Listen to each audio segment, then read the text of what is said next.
أعوذ بالله من الشيطان الرجيم. بسم الله الرحمن الرحيم. الحمد لله رب العالمين، والصلاة والسلام على أشرف الأنبياء والمرسلين وعلى آله وصحبه أجمعين. صلاة الله وسلامه على النبي المصطفى وعلى آله وأصحابه ومن دعا بدعوته واستمسك بسنته وجاهد بجهاده إلى يوم الدين. أما بعد. السلام عليكم ورحمة الله وبركاته. Alhamdulillah, segala puja dan puji kita kepada Allah Subhanahu Wa Taala. Pada malam ni kita dapat meneruskan lagi pengajian kita, yang mana kita bersyukur kepada Allah Subhanahu Wa Taala masih beri nikmat kesihatan, nikmat iman dan juga nikmat Islam. Itu di antara nikmat yang terbesar yang patut kita syukuri. Dan alhamdulillah, setelah sekian lama kita tidak beri kuliah ataupun mendengar kuliah, alhamdulillah Jabatan Agama Islam Sarawak telah membenarkan semua masjid dan surau untuk mengimarahkan surau dan masjid dengan kuliah subuh pun dah dapat dah sekarang, subuh, kuliah duha.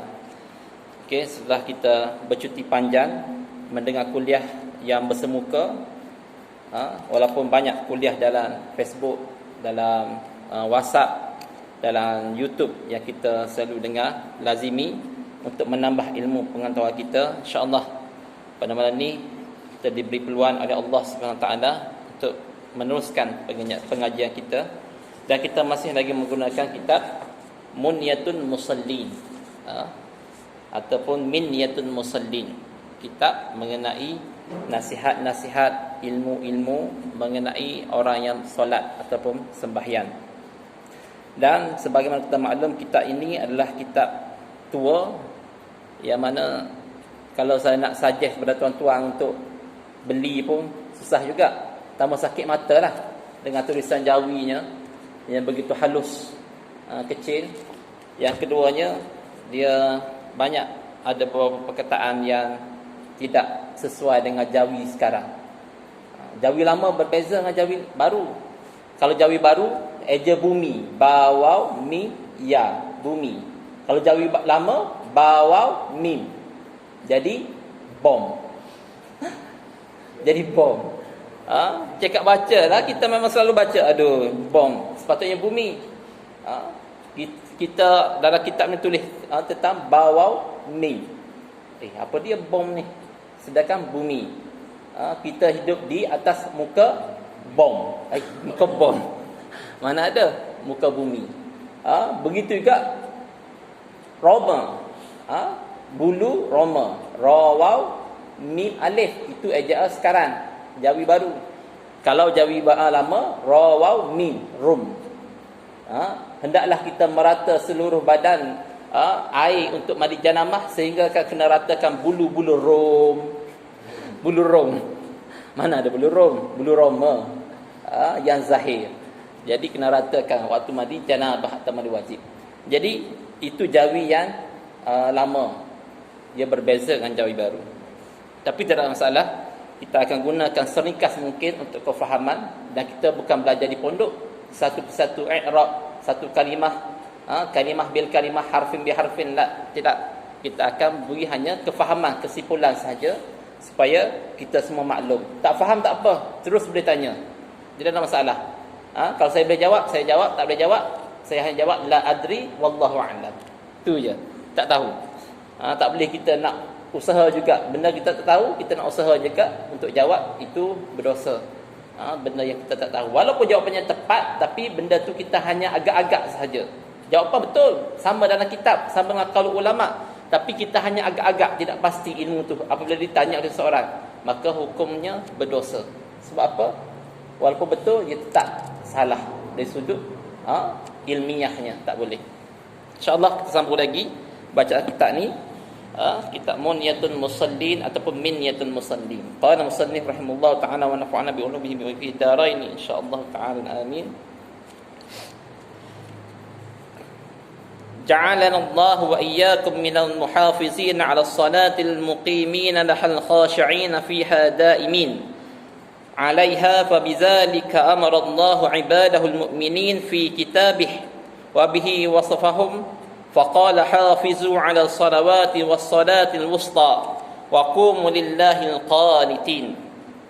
Maka menjadikan kami Allah Subhanahu wa taala dan akan kamu daripada orang memelihara akan atas sembahyang 5 waktu, dan orang yang mukim bagi sembahyang, yakni mendirikan dan memelihara akan dia lagi orang yang khusyuk padanya, yakni tetap hatinya dan anggotanya dalam sembahyang, lagi yang mengekalkan atas sembahyang, yakni tiap-tiap sudah sembahyang mencita ia hendak mengerjakan sembahyang yang keduanya, demikianlah selama-lamanya. Maka dengan demikian itulah menyuruh Allah Subhanahu wa taala akan segala hamba-Nya yang mukmin di dalam katanya, dan dengannya memberikan sifat mereka itu. Maka firman Allah Ta'ala, peliharakan oleh kamu hai orang yang mukmin atas sembahyang yang 5 waktu, dan memelihara akan sembahyang wusta.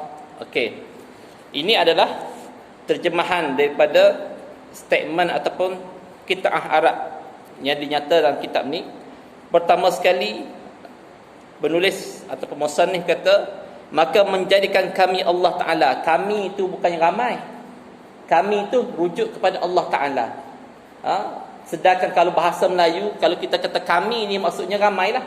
Kalau seorang, saya ataupun aku.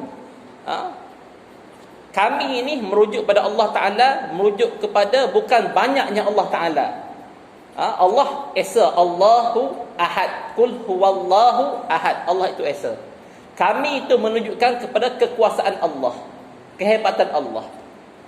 Banyak kita baca waja'alna, dan kami jadikan mereka. Kami yang digunakan oleh Allah Ta'ala dalam Al-Quran tu bermaksud inna anzalna, kami turunkan Al-Quran.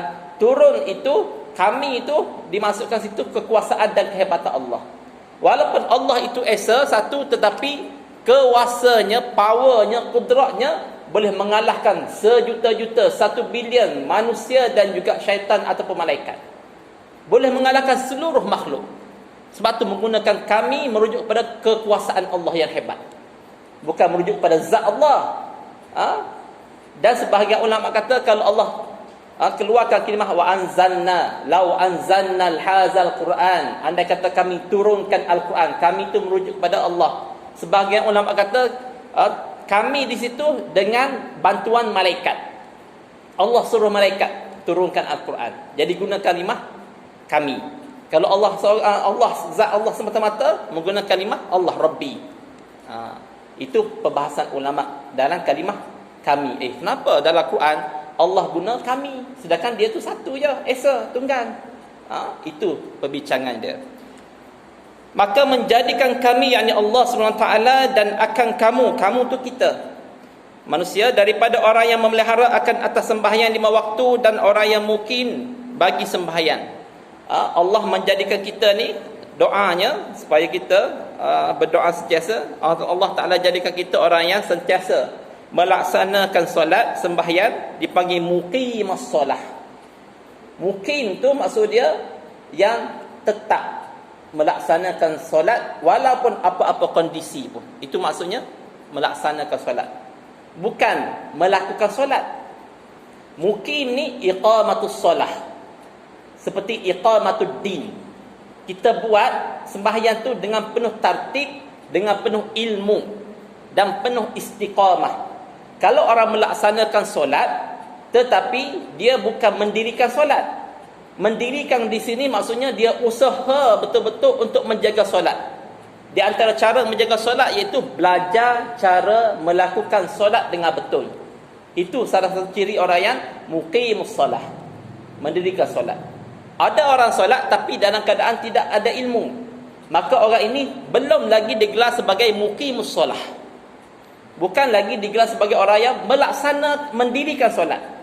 Sebab kita nak mendirikan rumah ni perlu banyak benda kita kena buat. Dindingnya, kipasnya, jendelanya, tingkapnya, dan banyak benda kita kena buat. Benda tu adalah dipanggil sebagai ilmu, salah satunya. Yang kedua tu unsur rohani, dipanggil khusyuk. Khusyuk dan khuduk. Khusyuk ni pada hati, khuduk ni pada anggota. Kalau orang sembahyang khusyuk, hatinya sentiasa tawajuh pada Allah, fokus, talqis, fokus pada Allah. Itu dipanggil khusyuk, hati. Kalau khudu' anggota. Anggota dia Allahu Akbar, senyap saja, tenang saja, tak ada nak garu-garu, main janggut, pecek jerawat, korek hidung, no. Anggota dia tidak ada khudu'. Tak tenang, serabut Allahu Akbar. Main janggut pun ada, badan bergerak, mata melilau. Cantik lah khok ni. Cantik. Oh, bunga apa? Ni bunga melati ke bunga mawar ni? Mata tu. Anggota tidak tetap, tidak tatma'innal, tidak tenang. Maka itu dipanggil segi khudu'. Anggota badan tidak tak boleh duduk diam. Tak fokus. Kalau khusyuk, hati khusyuk. Oh, khusyuk hati dia. Tak ada fikir Allahu Akbar, hanya ingat Allah, Allah, Allah, Allah, Allah, Allah. Kita boleh untuk khudu'. Mampu kita untuk menjaga anggota badan kita daripada atas sampai bawah, daripada lalai. Tetapi ramai di kalangan kita susah nak jaga khusyuk hati. Kalau semayang, ramai orang boleh tengok kita, oh senyap dia, khusyuknya dia semayang. Sebab apa? Tangan cantik, pergerakan cantik, tak ada nak gopoh-gapah, tidak ada. Oh, nampak cantik. Tapi hati susah nak khusyuk. Termasuklah para sahabat Nabi. Kita tak payah cakap lah. Kita tak payah cakap lah.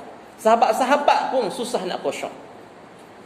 Kita kan pernah dengar cerita Nabi tawarkan kepada Sayyidina Ali karamah wajhah 2 jubah, ada sebahagian kata 2 helai serban.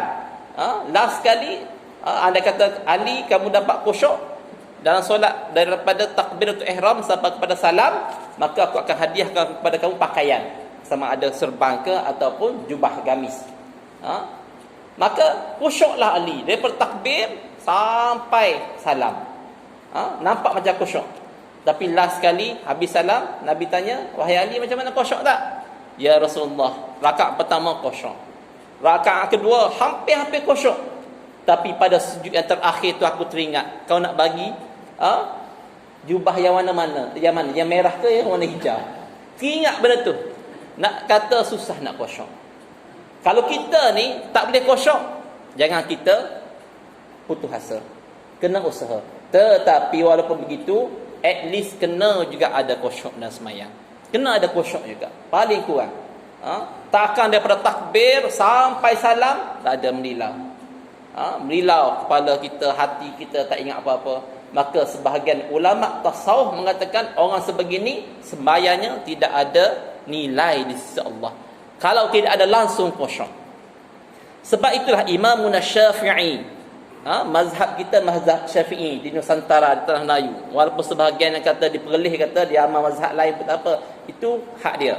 Tapi mazhab kita Syafi'i, apabila hendak melakukan solat, maka wajib kena niat ketika takbiratul ihram. Berbeza dengan mazhab lain.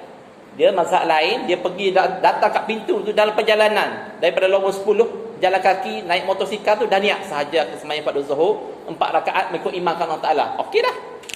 Bagi mazhab lain. Sebab tu kalau kita pergi di Mekah, kita tengok tu Arab tak adalah nak usolli ni. Tak ada nak usolli pergi lari pada duduk berdiri Allahu Akbar.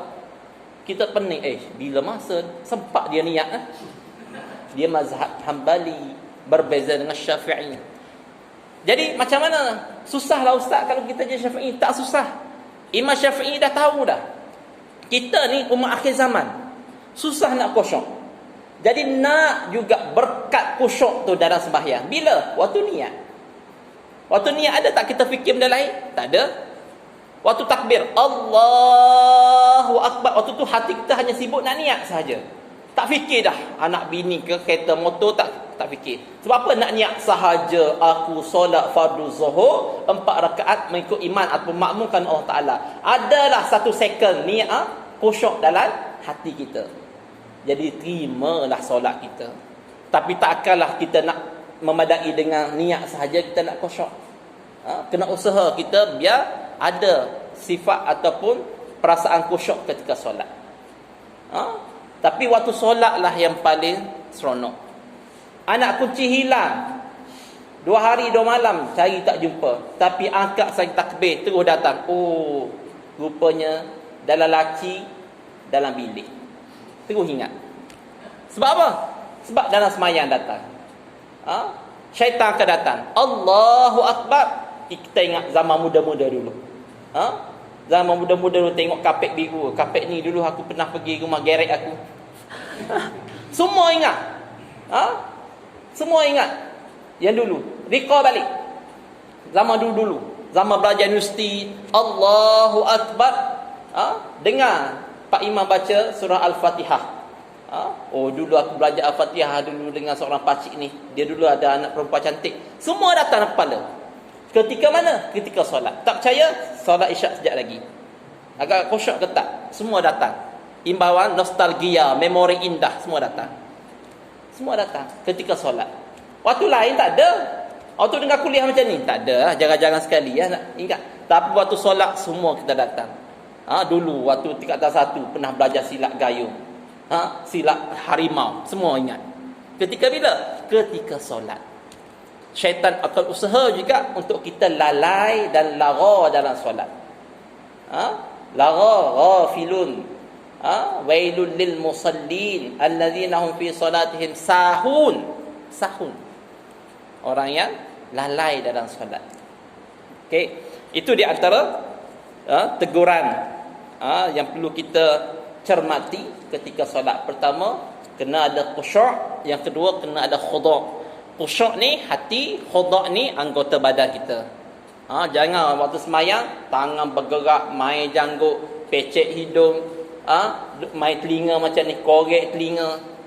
Lepas tu buatlah. Habis saja bagi salam, Assalamualaikum warahmatullahi. Nak pecek jerawat pun boleh, nak tarik telinga boleh, nak sapu debu-debu yang ada kat muka pun tidak ada masalah. Tapi kenapa dalam solat juga kita buat? Dah jadi habit. Waktu solat je Allahu Akbar macam ni. Sebab apa? Dah jadi habit daripada dulu lagi. Tidak ada khudu' dalam solat, iaitu khusyuk pada sudut anggota. Kemudian dilanjutkan lagi,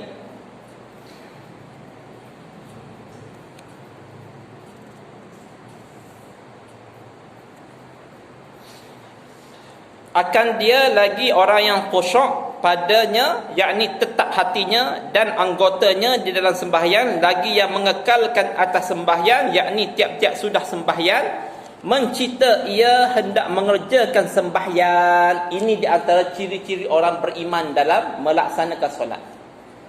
Pertama khusyuk, khudu', dan dia juga selalu mencita-citakan nak semayang. Lepas saja semayang maghrib, bila nak semayang isyak ni? Yang ni orang yang muqimus solah.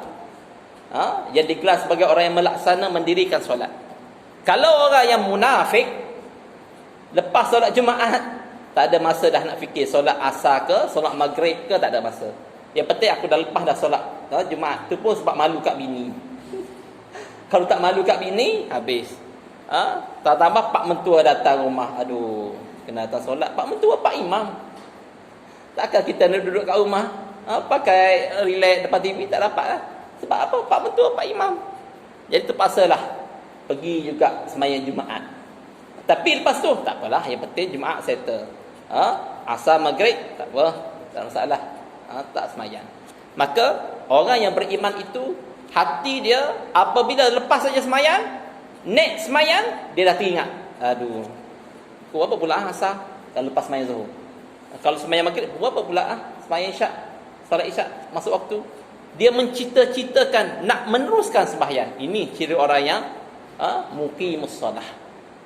Kalau kita ada sifat tu, alhamdulillah, kita salah seorang orang yang terikat hati dengan masjid, yang mana Nabi SAW bagi jaminan, barang siapa 7 golongan, sab'atun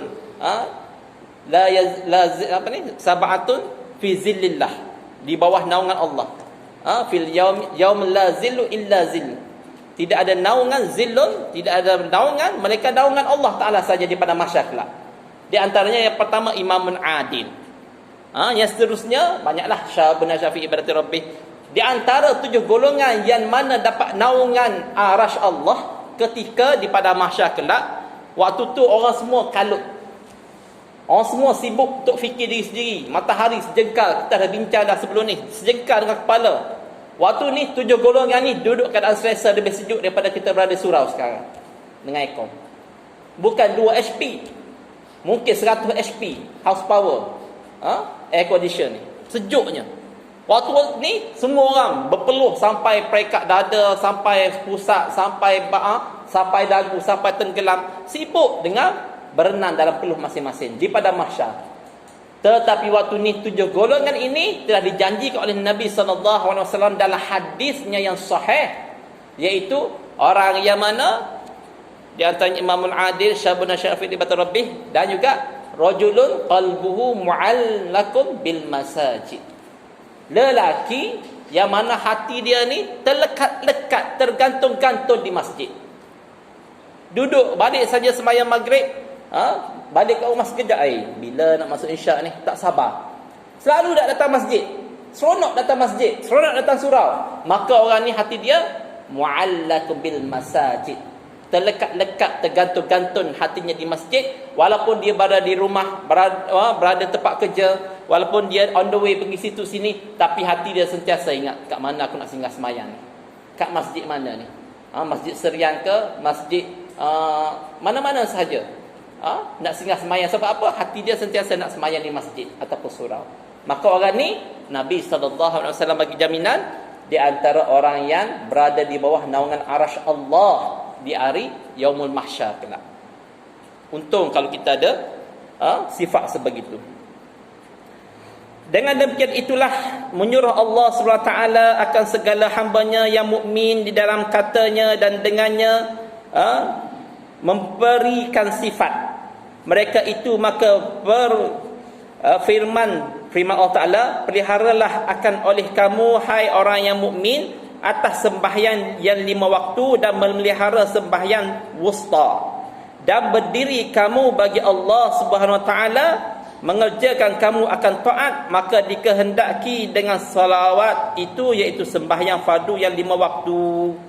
Hendaklah, kata penulis kita semua menjaga solat yang 5 waktu. Apa dia? Subuh, zuhur, asar, maghrib, last sekali kejap lagi isyak. Kena jaga. Tak buat sembahyang sunat pun tidak ada masalah. Yang penting 5 waktu ni terjaga sehari semalam. Jangan kita cuaikan walaupun 1 waktu. Dan penulis tambah lagi, hendaklah kita menjaga solatul wusta, solat yang pertengahan. Apa dia solatul wusta itu? Solatul wusta itu ulama kata iaitu solat asar. Solat asar. Kenapa solat asar tu special sikit berbanding solat lain? Sebab solat asar ni waktu yang susah untuk dilakukan, terutamanya orang yang ada sifat nifaq, munafik. Solat asar susah nak sembahyang asar. Sembahyang maghrib mudah, tak ada kerja apa, datang maghrib je. Sebab tu sebahagian ulama kata nak tengok ciri-ciri orang munafik, dia selalu datang masjid atau surau waktu maghrib, waktu lain no. Tapi jangan kita judge, macam sembahyang maghrib ke, munafik tak boleh. Sebahagian kata begitu, bukan semua. Waktu dulu, waktu orang selalu datang masjid dulu, sekarang ni susah kita nak judge orang. Kenapa ditekankan solatul wusta, dan ulama menyatakan solatul wusta itu solat asar? Sebab solat ini susah untuk dikerjakan. Waktu asar tadi ada orang azan tak suara kita? Ada tak? Waktu asar tadi ada tak orang azan? Ada?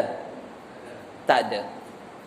Waktu lain ada, subuh ada, maghrib ada, zuhur tak payahlah sebab sembahyang Jumaat. Asar dia ada tak?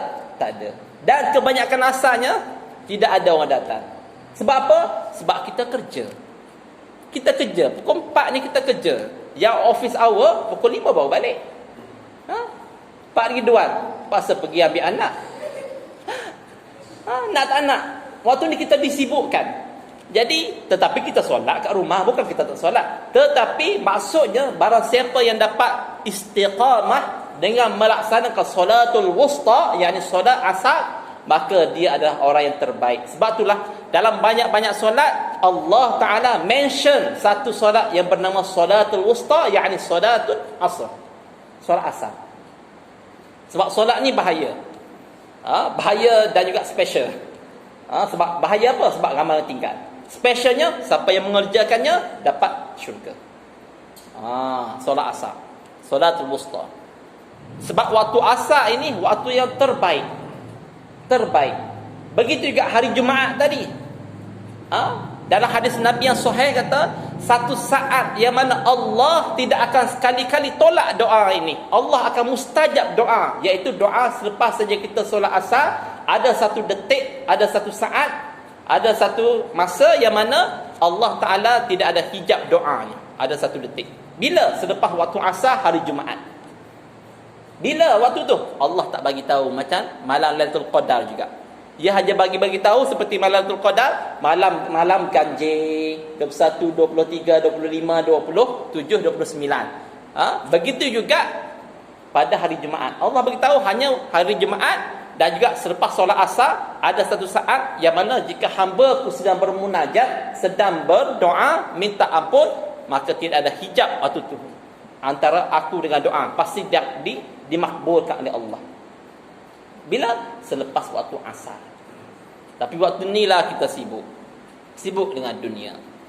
Dalam hadis Nabi SAW kata, hendaklah kamu menjaga solat bardain, dua solat yang sejuk, iaitu solat asar dan juga solat subuh. Ni besar. Adakah waktu zuhur, waktu isyak, waktu maghrib tidak special? Special juga, tapi lebih special lagi waktu asar. Macam kita bagi tahulah murid-murid kita, alhamdulillah semua datang kelas hari ni. Semua datang hari ni. Haji Azhar pun datang juga. Contoh. Haji Azhar pun datang juga. Maknanya Haji Azhar ni special. Selalu dia escape kelas. Contoh ni. Selalu tak pernah ada. Dalam setahun tu 3-4 kali je dia datang kelas. Contoh. Tapi malam tu ataupun pagi tu dia datang kelas. Maka lecturer bagi tahu, alhamdulillah semua murid kita datang. Haji Azhar pun datang juga, alhamdulillah. Sedangkan sama-sama datang kelas, tapi sebab special tu, special sebab apa? Sebab waktu lain dia tak datang kelas, hari ni datang, maka special. Begitu juga waktu asar. Sama je solat semua fardu 5 waktu, tapi waktu asar special. Sehingga kan Allah Ta'ala bersumpah dengan waktu asar dalam Al-Quran. Surah apa? Surah apa Ustaz? Wal 'ashr innal insana lafi khusr illa allazina amanu wa 'amilus salihat wa tawasaw bil haqq wa tawasaw bis sabr. Allah bersumpah dengan waktu asar. Kebanyakan kita tengok pada buku terjemahan Quran terjemahan, waktu asar al-asr itu bermaksud masa, demi masa. Kalau kita rujuk tafsir, boleh rujuk tafsir Tabari, boleh rujuk tafsir Al-Munir, Syekh Dr. Wahbah Az-Zuhaili. Saya pernah merujuk. Al-asr itu kebanyakan ulama menyatakan Allah bersumpah dengan waktu asar. Ada juga Allah bersumpah dengan waktu duha, waktu lail, waktu malam, wal laili iza saja, dengan matahari, wasyamsi wa duhaha, dan juga bulan, wal qamar. Allah bersumpah. Tetapi kenapa selepas saja waktu asar Allah Taala bagi tahu rugi manusia berbanding dengan waktu-waktu duha dan sebagainya. Wal 'ashr innal insana lafi khusr, demi waktu asar sesungguhnya manusia itu dalam keadaan khusrun. Khusr ni rugi. Rugi ni banyak dalam bahasa Arab, tapi khusr ni dikhususkan rugi dalam berniaga. Habis modal rugi, modal dikira kurang. Khusr ni kalimah digunakan especially special untuk kerugian pada perniagaan. Ada kita rugi masa ke rugi apa, tapi kalau khusrun tu digunakan untuk rugi berniaga, tijarah. Tasarrufat, berniaga, muamalat. Kita jual sesuatu benda, sekali tak laku, rugi. Begitu juga digunakan pada selepas saja wal 'asr innal insana lafi khusr. Sesungguhnya manusia ni rugi dalam berniaga. Berniaga dengan siapa? Berniaga dengan Allah Azza wa Jalla. Bolehkah kita berniaga dengan Allah? Boleh tak berniaga dengan Allah? Kita ada modal apa nak berniaga dengan Allah? Boleh berniaga. Allah yang bagi modal dan juga Allah beli balik modal yang dia bagi kat kita. Dan surah At-Taubah ayat 11. Innallaha yashtara minal mu'minin anfusahum wa amwalahum bi anna lahumul jannah, kata Allah. Dan surah At-Taubah ayat 11. Sesungguhnya Allah Ta'ala ni berurus niaga, berjual beli dengan orang yang beriman dan beramal soleh. Dengan apa Tuhan beli? Amalan soleh kita, dengan amalan baik kita, dengan jihad kita, dengan iman kita yang kita beriman tu, Allah beli balik. Allah yang bagi iman pada kita, Allah yang bagi kekuatan untuk kita lakukan amalan soleh, Allah yang beri modal. Tetapi Allah bagi modal, Allah beli balik modal yang bagi kat kita. Dia beli dengan apa? Dengan wang ringgit ke, dolar ke, bak ke peso? Allah beli dengan apa? Bi anna lahumul jannah. Tuhan beli dengan syurga. Iman yang kita imani, amalan soleh yang kita laksana tu, Allah beli dengan syurga. Dahlah Allah bagi pada kita tangan, kaki, mata, bagi kefahaman agama sehingga kita mampu untuk beriman, kita mampu untuk solat, mampu untuk berpuasa. Tuhan semua bagi juga. Lepas tu dia beli balik dengan kita. Dia bagi modal, dia beli balik dengan kita. Dahlah yang beli tu bukan beli dengan dolar, beli dengan syurga. Batu syurga ni nak banding dengan dunia ni, lebih hebat batu syurga lagi. Batu jalan syurga. Nak banding dengan dunia dan seisi ni, nak banding orang, kalau ada batu syurga orang berebut. Andai kata ada dunia ni hak milik dia 1%, dia sanggup lagi gadai semata-mata nak 1 biji batu syurga. Besar nilai syurga ni. Tetapi orang beriman, beramal soleh, berjihad, buat kerja agama, maka orang ni Tuhan beli perniagaan dia, berjual beli dengan Allah. Dengan mata apa Tuhan beli? Dengan syurga. Masya Allah. Kasih dan sayangnya Allah pada kita. Dia bagi modal, dia beli balik. Ada kau orang begitu? Macam Pak Duan, saya bagi, ambil lah Pak Duan 1,000. Lepas tu saya beli balik, beli dengan harga 1 juta. Saya bagi barang, okey ni jual lah minyak atar. Harga minyak atar ni saya beli dalam 10,000. Duduk 2 hari saya datang, okey Pak Duan ada lagi tak minyak atar yang saya bagi? Ada Ustaz, tak jual lagi. Tak apa, saya belilah. Berapa Ustaz dah beli? 10 juta. Daripada 10,000 up